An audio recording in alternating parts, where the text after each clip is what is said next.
Today, I'd like to introduce Mr. Mel Shaw. Glen Keane is an animator at Disney as well. His father is Bill Keane, who you may know from doing the Family Circus comic strips and newspapers. Well, in the comic strip, there's the three kids there, and there's the little dog in the corner. That was me. You were the dog in the I see. Okay. All right. And our third guest is Gary Graff. Okay. I understand you're also interested in softball and outdoor recreation. Yeah. I say we have a game coming up this next Monday if you'd be interested in playing. We need a could left fielder real bad, you know. That's my position. Is that right? Okay. All right. Well, I'd just like to open it up to you to explain. I guess you'd talk about Fox and the Hound first. We can start off talking about that. The type of work that I do is concept. And the animated cartoon business is not the type of thing where you just take a subject matter and you say, this is what we're going to animate. You have to have quite a few choices. Mm-hmm. So we prepare ideas and concepts, story adaptations from many books, many ideas that come into the studio. In this particular case, we prepared the Fox and the Hounds from Mannix's book. And like Bambi, Mannix's book is quite a bloody book. But the thing that is so interesting about it is his writing gave you an insight to the senses of animals.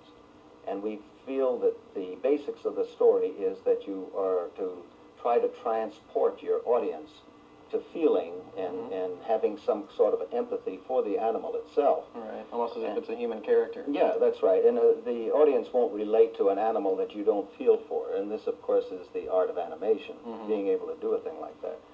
So in the development of the story, trying to make it palatable for an audience, we take out all the blood and guts, naturally. In this case, the story was one where the fox's family were all killed by the hunters and the people in the area. And this one farmer took the fox and started to raise it. And up on the side of the hill, there was a trapper who had many dogs, and the dogs were trained to hunt for him. And of course, fox is one of their prime pelts that they go after. But the way we took the story, as we did in Bambi, we took the animals when they were very young. We took the fox when he was a pup, and he was very playful, and he accidentally runs into one of the hound puppies. And they have a lot of fun together, and they're playing together, and they become fast friends. Well, Ollie and Frank immediately saw the possibilities of what they could animate with the little pup and the fox meeting one another. Now, that wasn't even in the book. Oh, really? But they saw the possibilities of that type of a meeting and the personality that could be brought out with that.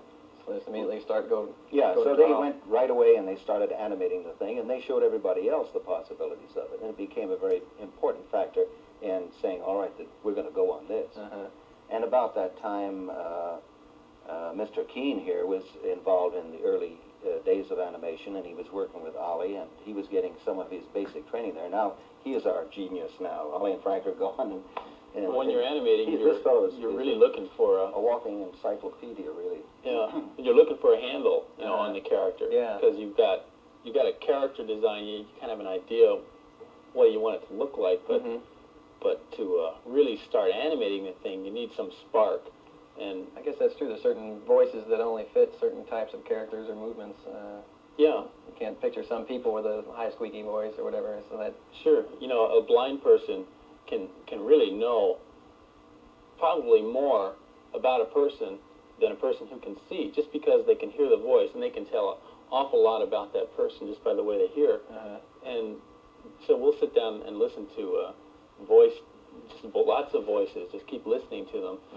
Close our eyes and imagine, can I see this character really animating on the screen? Do they hit their lines with enough punch, that I can really play with that and do something with it? Does it really excite me? And once you find that, boy, it makes all the difference in animation. If you don't get it, then you're struggling and fighting the whole time. With doing voices with little kids in a picture, you do a picture for 4.5 years. A 5-year-old kid is suddenly almost 10 years old by the end of the picture. That's right. So you have to try to get those recordings at the beginning. Oh. Now, for the case of Rescuers, the guy who did Snoops, Joe Flynn, died. That's right. I remember that. Beginning of the picture, and they recorded enough dialogue to get them into it, where they couldn't get out of having that character, and they considered having Rich Little come in and do voices, but it just wouldn't have the same realism. Right. And how did they get out of that? well, we had several scenes in there where we'd just taken little bits from different tracks and put them together and used it that way. You mean sentences, different words? Yeah, different words. You made him say different sentences, but yeah, that's incredible. and then some things we just did without, pantomime, where he didn't have dialogue. Oh, and also tried to cut him out of most of the picture where we didn't need him, we didn't use him. I noticed there's been a big fall off of, the 40s or 50s, there was like 5 movies in each of those decades, animated films, and in the 60s there were 3, and I think in the 70s there were 3. Is there a effort now going on to try to increase the output of animated? I know you got Fox and the Hound and the Black Cauldron already for the 80s. Is there an effort to try to get it back up to 5 or 6 movies in a decade? Or? Yeah, we're trying to build our staff now to a point where we'll be able to put out a feature every 2 years, where you would be having two groups working on a picture at the same time. 2 features going on at the same time. So we need more people to do that, obviously, but that's the intentions of our staff now. And in those days, how many people did they have working, Mel, when you guys were doing We had approximately 2,000 people working there, trainees and everything else. This was in the early days? Just animation. The studio was built just around animation. Mel, tell your comparison story. The story is that in the 30s we had 2,000 animators and about 50 bookkeepers. Now we have 2,000 bookkeepers and about 50 artists. I might mention, you were there in what, early 30s, late 30s? 37 is when I started there. I started in the business about 1932 when I was 16. But that was with Looney Tunes. They were just starting then. Oh, is that right?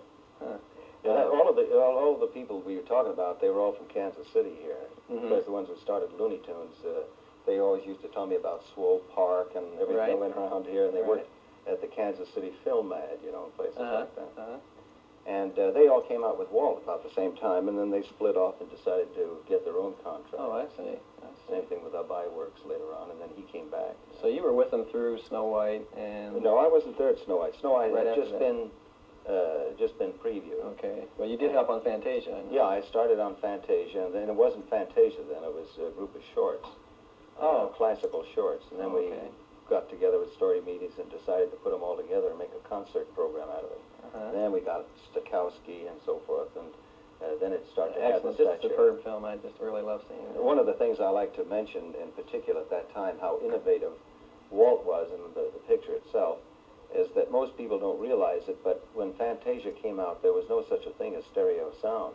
Frank and Ollie were saying something about that. There was a 7-track sound system. We had to rent the theaters. That's why it never got much of distribution in those days. We'd rent the theater, put in our own sound system, and then it had to be shown with 7 tracks, separate tracks, to get that sound effect. But now everybody has stereo. You even have it in your automobiles. Your little radio sets all have stereo. Sure, that 1940, wasn't it, when Fantasia came out? They were So just it barely was getting very- into color film then, I think, weren't they? Yeah, I it love was stereo very sound. innovative at the time. But I think basically the philosophy of the studio is that you have to do classic type of animation, and you have to go all out to make sure that what you're doing is forever. And the attitude has to be there. It's not something that just snap it out like. The first clip is the dog in the log with the fox above it when they're just pups, and you say Frank and Ollie did the animation on this, right? They did, yeah. Frank did most of the stuff on this part in here. Okay, all right, let's take a look at this. See how we do it.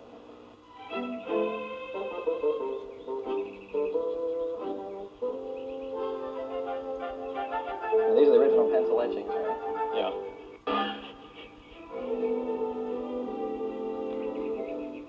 What you smell?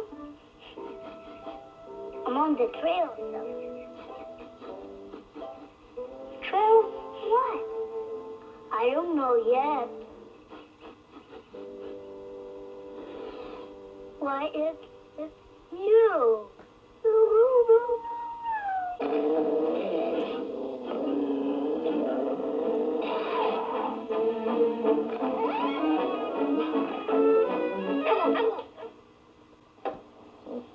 Was that copper grown up then? Yeah. Yeah, Oh. that was a scene I had done where their first confrontation there, where they finally come face to face. Uh-huh. And that scene is the lead into the climax of the picture, where Todd is racing up Todd is the fox, and he's racing up this hill, and right near this waterfall, there's this huge, gigantic waterfall coming down there, and as they're going up this hill, they cross this log over the waterfall, Todd and this girl fox he's racing away with, and the hunter is chasing them with his dog, and the dog races up this hill and comes up to these big roots where this fallen tree has gone over the waterfall, and he's sniffing around, smelling, and he smells something, and he realizes it's not the fox.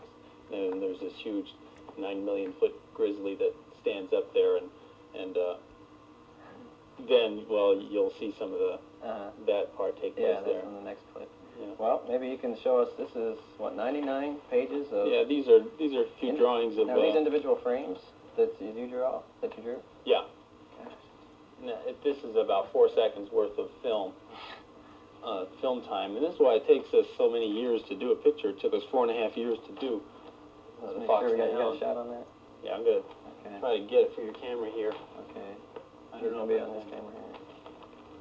Okay, well, Now, this is I 4 got seconds these of film, right? come down like this. Can you see it all right, Mark? I'll flip it for the audience. Okay. The fox comes up the neck to bear and then bites his ear, Oh, that's just incredible. pulls him back. 24 of those drawings a second is what you're saying. I can't believe that. Now, you have to draw each one of those separately? Every movement? Yeah, there's no easy way about it yet. It's still do it just the same. There's no computers that'll do it for you. Oh, man. And this, we figured out there's probably about over 500,000 drawings goes into a picture, to do one of these features. How many drawings would you say you do on an average animator would do on a picture? I realize you probably have more of an input, but... Probably, 5,000 drawings or so. Actually, like for every one of these drawings, I do about 10 anyway. You just do them and you throw them out. I think Disney throws out more paper than is in the redwood forest. Oh, It's just, man. Well, how do you go about, getting this transpired onto the next page with just a slight movement? I mean, the exact same drawing with a slight movement. I don't understand any of that. well, in animation, you don't move it one little bit at a time. You think of the major poses in the scene. Suppose a character is going to punch somebody. Right. You come back with a hand like this, and you do this drawing. Then maybe you'll do this drawing, and then you'll have what we call an in-betweener. We'll do I the learned ones. that up at the Chicago Film Conference. They Yeah. kept referring in-betweens, and finally I was glad somebody said, what's an in-between? Yeah. And I said, that's what gets your arm from here to here, as an Yeah. in-between. So the animator doesn't have to do all. I don't do all these. My in-betweener followed through on some other ones. I see. But I did the major action, so where the fox is stretched out and he's landing. Then I'll do the contact drawing where he starts to land on the bear, and then Okay. what we call the squash drawing where he hits the fur, and then as he slides down, you do the important things that describe the action. I see. Now I worked at a studio for a summer when I was at Cal Arts, and we did Saturday morning shows like Fat Albert and some of those.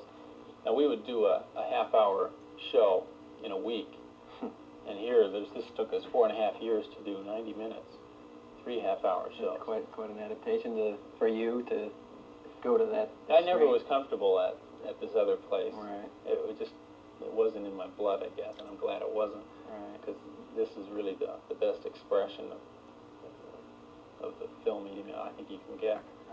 Let me show this other clip that precedes this, what you just showed us, and then you can talk a little bit more about that.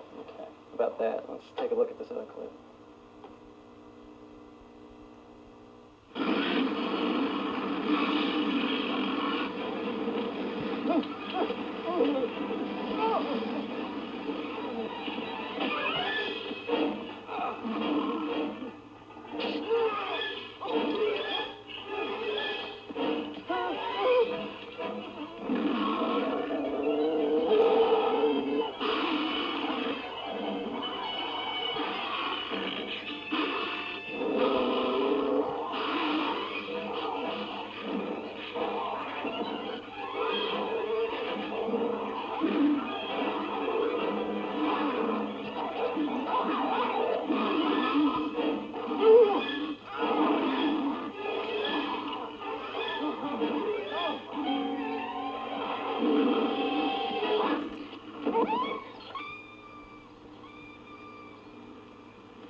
then there Todd has to decide what he's going to do.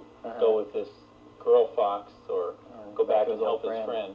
And then this is the scene where the audience first sees he makes that decision where he comes and lands on the bear's back. And then he fights the bear, and the bear becomes so enraged at this fox.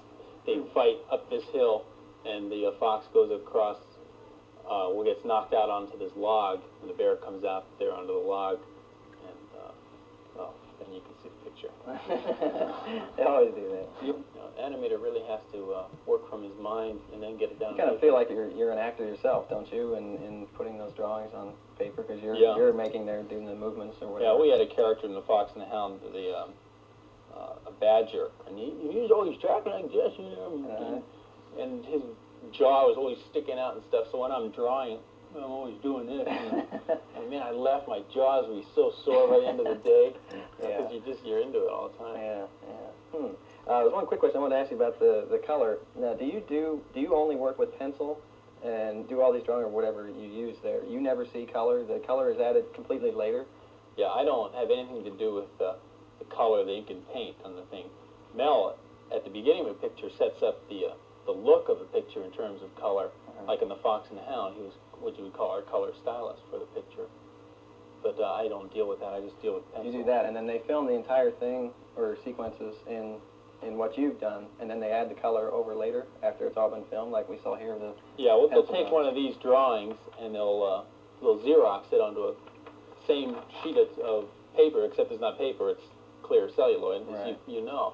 And then it's done on Xerox line, and then they'll paint the back of it, and that's how you get your color. And then they'll put that on top of a background every new frame for every frame. That method of Xerox is relatively new for animation, isn't it?